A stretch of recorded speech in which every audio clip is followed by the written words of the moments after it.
I mean, militarily, we've wiped them out. They have no military left. It's all the Navy's at the bottom of the sea. The Air Force is never going to fly again. That's all they have to do. Just say, we give up. But their economy is really in trouble. Iran जंग में अपने मकासद तकरीबन हासिल कर चुके। Iran के पास missile बनाने की सलाहियत बहुत कम रह गई। 82% मिसाइल तबाह कर दिए हैं। ईरान की फजाइया का खात्मा कर दिया। ईरानी मईशत भी तबाह कर दी। अब ईरान को हार मानना होगी। हम दोबारा बिला मकसद 18 घंटे का सफर नहीं करेंगे। अमेरिकी सदर ट्रंप की व्हाइट हाउस में गुफ्तगू। कहा, प्यूटिन नहीं चाहते कि ईरान जौहरी हथियार हासिल करे। प्यूटिन ईरान की यूरेनियम अफजोदगी के मामले पर फिक्रमंद है। रूसी सदर ईरान की मदद करना चाहते हैं। प्यूटिन से यूक्रेन जंग के बारे में बात की और कहा है, हमारे जंग खत्म होने से पहले तुम्हें जंग खत्म करनी है।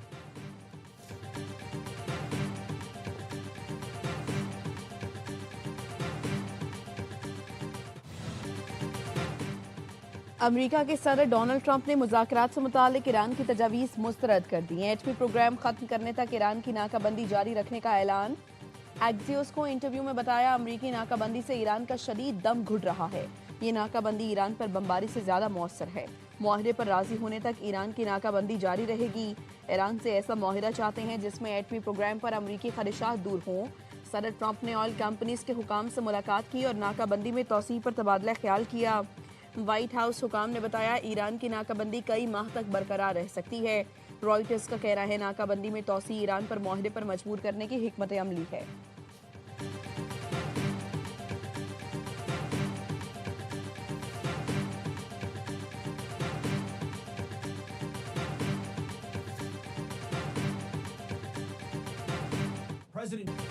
अमेरिकी मुज़ाकरातकार ईरान से डील के लिए काम कर रहे हैं। अमेरिका ईरान को हरगिज़ एटमी हथियार हासिल नहीं करने देगा। सदर ट्रंप यकीनी बना रहे हैं कि ईरान के पास एटमी हथियार ना हो। अमेरिकी वज़ीर जंग की कांग्रेस की आर्म्ड सर्विसेज कमेटी में पेशी पर बयान। कहा, ईरान से जंग को अभी सिर्फ 2 माह हुए हैं। ये बका की जंग है। व्हाइट हाउस की दिफाई बजट में इजाफे की दरखास्त की भरपूर हिमायत करता हूँ। सदर ट्रंप ने हमें 1.5 खरब डॉलर का बजट दिया है। Chairman joint chiefs of staff general Dan Caine ने भी ईरान के खिलाफ ऑपरेशन एपिक फ्यूरी पर ब्रीफिंग की।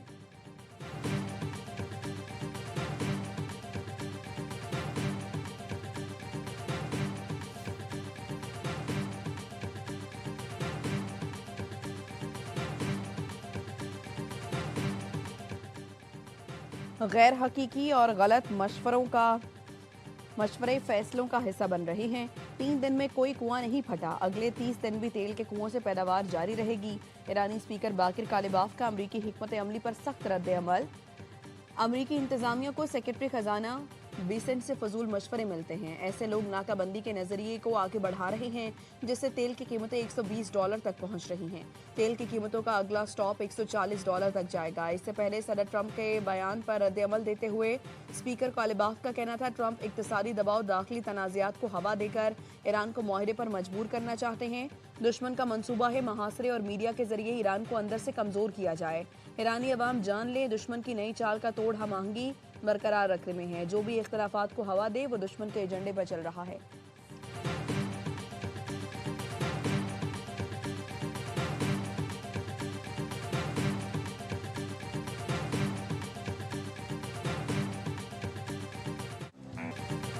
अब मजीद नरमी नहीं बरतेंगे। अमेरिकी सदर ट्रंप का बंदूक उठाकर ईरान को धमकियां में इस पैगाम।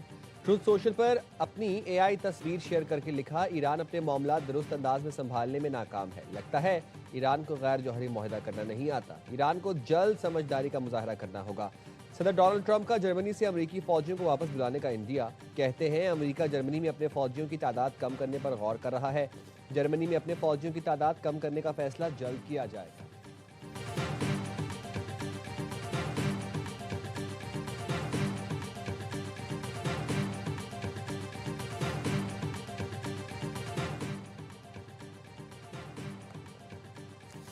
रूसी सदर व्लादिमीर पुतिन और अमरीकी सदर ट्रंप के दरमियान राबता। दोनों रहनुमाओं में ईरान और मशरक़ वस्ता की सूरत हाल पर तबादला ख्याल। 1.5 घंटे तक जारी रहने वाली फ़ोन कॉल में ईरान और खित्ते की सूरत हाल पर तफसीली तबादला ख्याल हुआ। रूसी मीडिया का कहना है, रूसी सदर ने अमरीकी हम मनसब को ईरान के जौहरी प्रोग्राम पर तजावीज़ पेश की। सदर व्लादिमीर पुतिन ने कहा, मॉस्को ईरान के खिलाफ किसी भी अमरीकी ज़मीनी कार्रवाई को खतरनाक पेशरफ्त समझता है। रूसी सदर पुतिन की विक्ट्री डे के मौके पर यूक्रेन के साथ जंगबंदी की पेशकश।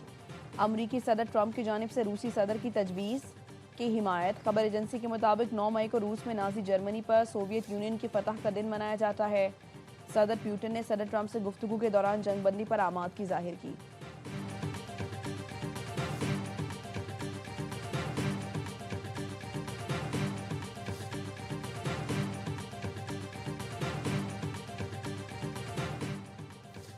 अमेरिका ने अपने हॉर्मुज़ में जहाज रानी बहाल करने के लिए नए इत्तेहाद की तजवीज़ पेश कर दी। वॉल स्ट्रीट जर्नल की रिपोर्ट में कहा गया है ट्रंप इंतजामिया दीगर ममालिक को इत्तेहाद में शामिल होने की दावत देगी। अमेरिका की जानिब से मैरीटाइम फ्रीडम कंस्ट्रक्ट के नाम से नई हिकमत अमली तैयार कर ली गई है। जहाज़ों की महफूज नकलो हरकत बहाल करने के लिए बैनुल-अक़वामी ताउन पर जोर। इत्तेहाद इंटेलिजेंस शेयरिंग, सिफारती राबताकारी और पाबंदियों के नफाज पर काम करेगा। महकमा खारजा की जानिब से अमरीकी सफारत खानों को अंदरूनी केबल इरसाल कर दी गई। अमरीकी सिफारतकारों को मुख्तलिफ ममालिक को कायल करने की हिदायत की गई है। अमरीकी सेंटकॉम ने कहा, हम ईरानी बंदरगाहों से समुद्री तजारत को रोकने के लिए बहुत अच्छा काम कर रहे हैं। आज हमने 42वीं जहाज का रुख मोड़ दिया जो नाकाबंदी तोड़ने की कोशिश कर रहा था। अमरीकी सेंट्रल कमांड के कमांडर एडमिरल ब्रेट कूपर का बयान। कहा, इस वक्त 41 टैंकर्स में 69 मिलियन बैरल तेल मौजूद है जिसे ईरान फरोख्त नहीं कर सका। पाबंदियों ने ईरानी हुकूमत को $6 बिलियन से ज्यादा हासिल करने से रोक दिया। ईरान पर पाबंदियां बहुत मौसर और नाकाबंदी जारी है।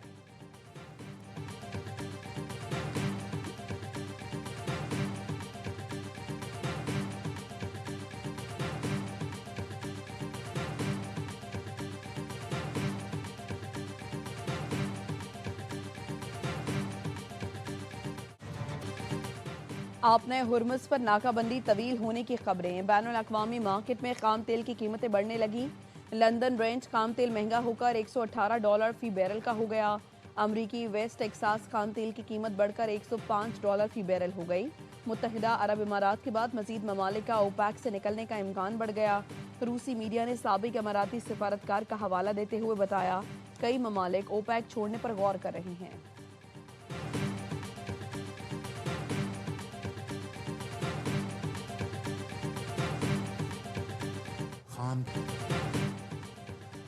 आलमी मंडी में तेल की कीमतों में इजाफा। वज़ीर-ए-आज़म शहबाज शरीफ ने जुम्मे को तेल की नई कीमतें मुकर्रर करने की खबर सुना दी।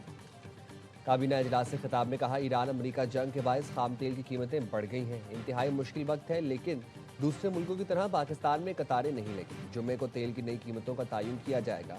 वज़ीर-ए-आज़म ने कहा, ईरान अमरीका जंग के खात्मे और अमन के लिए कोशिश जारी रहेंगी। नायब वज़ीर-ए-आज़म और फील्ड मार्शल की कोशिशों से जंग बंदी में तोसी हुई। ईरानी वज़ीर ख़ारजा अब्बास अराग़ची ने कहा है, अपनी क़यादत से मुशावरत के बाद जवाब देंगे।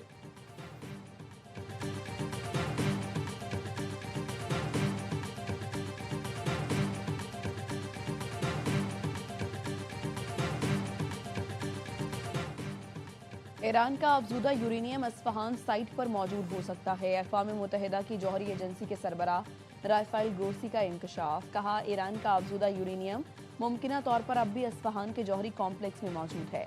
इंतहाई अफजूदा यूरेनियम का बड़ा हिस्सा जून 2025 में वहाँ ज़ख़ीरा किया गया था। यूरेनियम का ज़ख़ीरा 12 रोज़ा ईरान इसराइल जंग के आगाज़ से वहीं मौजूद है। सेटेलाइट तस्वीर में अस्फहान न्यूक्लियर कॉम्प्लेक्स पर हमलों के असरात सामने आए हैं। 12 रोज़ा जंग के बाद से जौहरी तनसीबात का मुआयना मुअत्तल है। अस्फहान न्यूक्लियर कॉम्प्लेक्स मेनोरियम की मौजूदगी की भी अभी भी आज़ादाना तस्दीक की। सूरत हाल का हतमी जायजा मुआयने की बहाली से मशरूत है।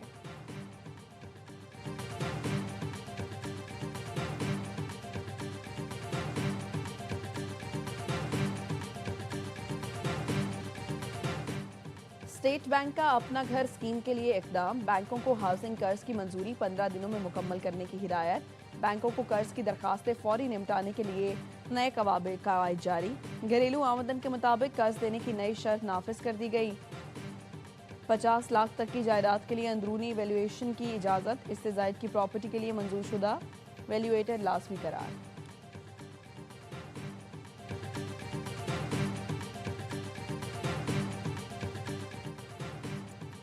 वज़ीर आला सिंध मुराद अली शाह और मेयर कराची मुर्तज़ा वहाब का सुबह सवेरे शहर का दौरा। शहर के मुख्तलिफ इलाकों में जारी तरक्याती कामों का जायजा लिया। वज़ीर आला मुराद अली शाह की तरक्याती मंसूबे बर वक्त मुकम्मल करने की हिदायत।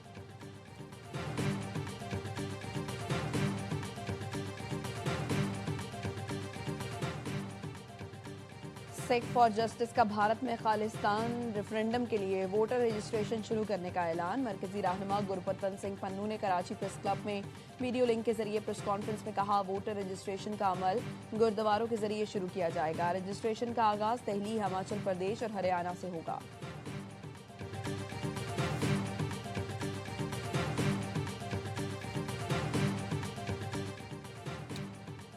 दुबई पुलिस की बड़ी कार्रवाई, आलमी फ्रॉड नेटवर्क बेनकाब। ऑपरेशन में 276 मुलजमान गिरफ्तार। दुबई पुलिस के मुताबिक गिरफ्तार मुलजमान फ्रॉड, सरमायाकारी और क्रिप्टो करेंसी धोखाधड़ी में मुलव्वस थे। बेशतर मुलजमान का ताल्लुक जनूब मशरकी एशिया से है। मुलजमान के सरगना को रॉयल थाई पुलिस के ताबन से थाईलैंड में गिरफ्तार कर लिया गया। जालसाज गिरोह ने सोशल मीडिया के जरिए कई मुल्कों के अफराद को लूटा। दुबई पुलिस ने अमरीकी FBI और चीनी पुलिस के साथ मिलकर मुश्तरका कार्रवाई की।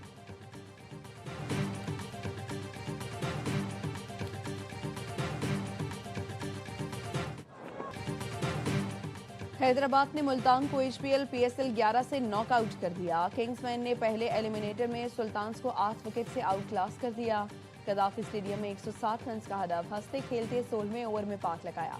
मौत सदाकत 64 रन बनाकर नाकाबिल शिकस्त, मैच के हीरो करार। उस्मान खान ने भी 64 रन की इनिंग्स खेली। मुल्तान की टीम पहले खेलकर 9 विकेट पर 159 रन बना सकी थी।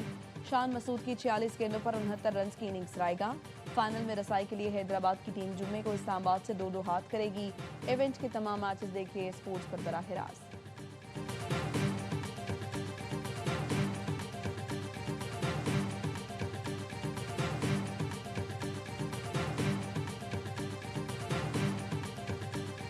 स्पेशली 4 मैच हारने के बाद जी। ब्रिलियंट परफॉर्मेंस है। ऐसा लग रहा था आज मुल्तान सुल्तान का मैच पिशावर जल्मी से हो रहा है। इस तरह की परफॉर्मेंस थे ही नहीं वहाँ। बॉलिंग में भी, बैटिंग बैटिंग में भी और बैटिंग में भी। देखिए बड़ी परफॉर्मेंस, एक जीत उनको मिली है, उसके बाद उन्होंने पीछे मुड़ के नहीं देखा। शुरू के 4 मैचेस हारने के बावजूद हैदराबाद ने शानदार परफॉर्मेंस दी। ऐसा लग रहा था हैदराबाद का मुकाबला मुल्तान सुल्तान से नहीं, पिशावर जल्मी से हो रहा है। साबिक स्टार क्रिकेटर्स का हर लम्हा पुरजोश में तजिया। बासित अली कहते हैं, बैटिंग हो या बॉलिंग, हैदराबाद ने वाकई कमाल कर दिखाया। रिजवान ने कहा, हैदराबाद जीत की मुस्तहिक नहीं, आज अपनी जबरदस्त परफॉर्मेंस से जवाब दे दिया। कामरान अकमल ने कहा, एक जीत के बाद हैदराबाद ने पलट कर नहीं देखा, टॉप क्लास परफॉर्मेंस दी। ऐसी टीमें बड़ी खतरनाक होती हैं। अदाकार असद सदीकी बने मेहमान, सामना किया मासूमाना सवालात का। खेला दिलचस्प खेल। मुस्तफ़ा चौधरी ने रूप धारा ख्वाजा आसिफ का और आदि के साथ सबको खूब हंसाया।